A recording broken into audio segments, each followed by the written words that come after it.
तो हेलो बच्चों, हमारे चैनल एजुकेशन बाय रीता में आपका स्वागत है। तो बच्चों, हम चैप्टर पढ़ रहे थे संस्कृत कालीन सल्तनत कालीन संस्कृति। तो बच्चों, हम सेकंड पार्ट बना चुके थे। अब हम आज थर्ड पार्ट को पढ़ेंगे। आगे की हेडिंग कि अस्त्र शस्त्र का विकास किस प्रकार उस समय जो सल्तनत कालीन संस्कृति थी, उस समय जो अस्त्र शस्त्र का विकास वो किस प्रकार हुआ। तो चलिए चैप्टर को पढ़ते हैं। तो मध्यकालीन समय में सर्वोत्तम तलवारें वाराणसी, बनारस और सौराष्ट्र में बनती थी।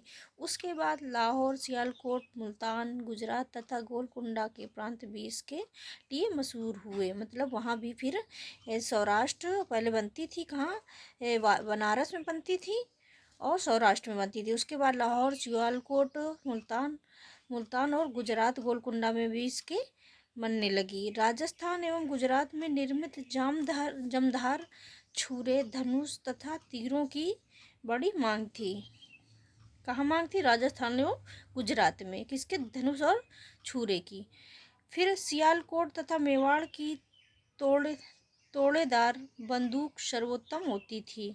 सियालकोट और मेवाड़ की जो तोड़ेदार बंदूक वो सर्वोत्तम थी। तोड़ेदार बंदूकों के अलावा लोहे का उपयोग सब प्रकार के कवच, ढाल, हथियार, बंदूक तथा तोप के गोले आदि में बनाने में होता था। तो जिसे आप देख सकते हैं चित्र के माध्यम से, छुरा, तलवार और ये ढाल इसमें दिखाया गया है। और ये जो कवच बना हुआ है जो बॉडी में पहनते हैं, जिससे अपनी रक्षा के लिए पहना जाता है। अब उस समय देखेंगे कि चिकित्सा एवं खगोल शास्त्र किस प्रकार का था।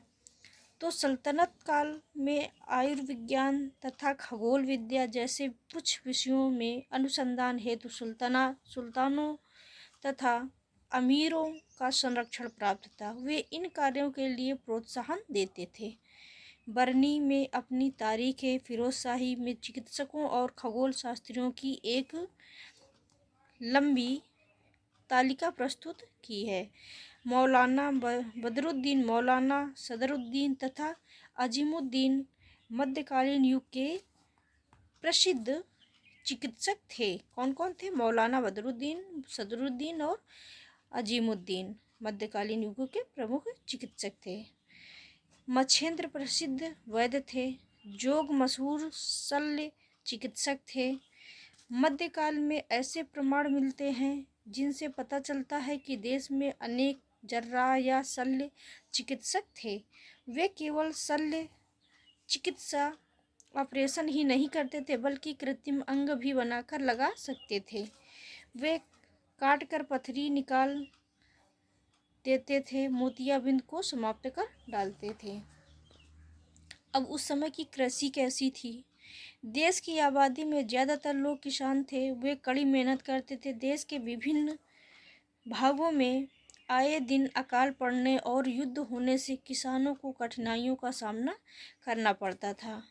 उस समय किसानों का जीवन स्तर ऊंचा नहीं था। गांव के अधिकारी कभी कभी अपने पद का दुरुपयोग करते थे और साधारण किसानों को अपने हिस्से की भी मालगुजारी राजस्व अदा करने के लिए मजबूर करते थे। व्यापार और उद्योग। मुस्लिम विजय ने देश के उद्योग तथा वाणिज्य व्यापार में बाधा नहीं डाली। गांव तथा शहरों में कारीगरों एवं शिल्पियों ने अपने पुराने पेशे को बरकरार रखा। उनके औजार भी वहीं थे। कुछ विशेष प्रकार के नए काम करने वाले कारीगर वर्ग भी उत्पन्न हुए, जैसे बर्तन पर कलई करने वाले, घोड़े की नाल पर व रकाब बनाने वाले, कागज़ बनाने वाले इत्यादि। अब आगे देखते हैं। इसके अतिरिक्त कई शाही कारखाने भी थे जो फारस देश की तकनीकी के अनुसार दिल्ली के सुल्तानों द्वारा स्थापित किए गए थे। इन कारखानों में राज परिवार तथा दरबारी लोगों की ज़रूरत की चीज़ें बनाई जाती थी। इन कारखानों में क्या? राज परिवार तथा दरबारी लोगों की जो ज़रूरतें की चीज़ें वो बनाई जाती थी। मुद्रा के क्षेत्र में भी सुधार हुए। सुल्तानों ने चांदी के टंके और तांबे के जीतल नामक मुद्राएं चलाई। इसी के साथ व्यापार का विकास शुरू हुआ, जिससे शहर और शहरी जीवन का और विकास हुआ। बंगाल और गुजरात के शहर अपने उत्तम कपड़ों और सोने तथा चांदी के काम के लिए प्रसिद्ध हुए। बंगाल का सोनार, गांव, ढाका कच्चे रेशम और मलमल के लिए विख्यात थे। वस्त्र निर्माण के क्षेत्र में महत्वपूर्ण तकनीकी परिवर्तन 13वीं और 14वीं शताब्दी में मुसलमानों द्वारा भारत में लाए गए चरखे द्वारा हुआ। चरखे का चलन आरंभ होने से कपड़े के उत्पादन में बहुत सुधार हुआ। लाल सागर और फारस की खाड़ी के आसपास के देशों के साथ होने वाले व्यापार में भारतीय कपड़े की धाक पहले ही जम चुकी थी। पेड़ पौधों और खनिज स्रोतों से प्राप्त विभिन्न रंगों की रंगाई का कार्य किया जाता था। उस काल में भारतीय कपड़े चीन को भी निर्यात किए जाते थे, जो उस समय के भारतीय कपड़े मतलब चीन को भी निर्यात करते थे। इस काल में अंतर्राष्ट्रीय व्यापार जल और थल दोनों मार्गों से किया जाता था। भारत कुछ वस्तुओं का निर्यात करता था, इसमें चर्म व धातु से बनी वस्तुएं तथा फारसी डिजाइन आधारित गलीचे प्रमुख थे। भारत पश्चिमी एशिया से उच्च कोटि के कुछ कपड़े, साटन आदि, कांच के बर्तन, बहुमूल्य धातुएं, घोड़े तथा चीन से कच्चा रेशम और चीनी मिट्टी के बर्तन आयात करता था। अब यातायात किस प्रकार का था? तो दिल्ली सल्तनत के सुदृढ़ होने से यातायात एवं संचार का विकास हुआ। उस समय आधुनिक वैज्ञानिक उपकरणों का ज्ञान नहीं था। क्या नहीं था? उस समय आधुनिक जो वैज्ञानिक उपकरण, उसका ज्ञान नहीं था उन लोगों को। लोग परिवहन के साधनों के रूप में कुलियों, जानवरों तथा चक्के वाली गाड़ियों का प्रयोग करते थे। परंपरागत बैलगाड़ी का इस्तेमाल उन दिनों खूब होता था। बैलों की काठी के स्थान पर गद्दे रखकर माल ढोया जाता था। सवारी के लिए घोड़े, अटूट खच्चर और कभी कभी गधों का भी ऊंचे इस्तेमाल किया जाता था। नदियों में नावों तथा सागर में पाल वाले जलयानों का उपयोग किया जाता था। शब्दावली। सूफी क्या था? ईश्वर की भक्ति उपासना में व्यक्तिगत प्रेम भावना पर अधिक बल देने वाले मुसलमान संत थे, उनको सूफी कहा जाता था। पीर किसे कहा जाता था?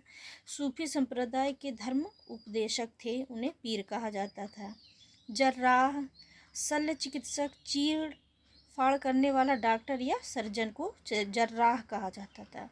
जीतल, सल्तनत काल में प्रचलित तांबे का सिक्का, उसे जीतल बोला जाता था। आयात, बाहर के देशों में बनी वस्तुओं को अपने देश में मंगाना, उसे आयात बोलते हैं। निर्यात, अपने देश में बनी वस्तुओं को दूसरे देशों में भेजना, उसे निर्यात बोलते हैं। तो बच्चों, हमारा सल्तनत कालीन चैप्टर जो था वो ख़त्म हुआ। तो बच्चों, वीडियो अच्छा लगा हो तो लाइक करना और हमारे चैनल को सब्सक्राइब करें। Thank you.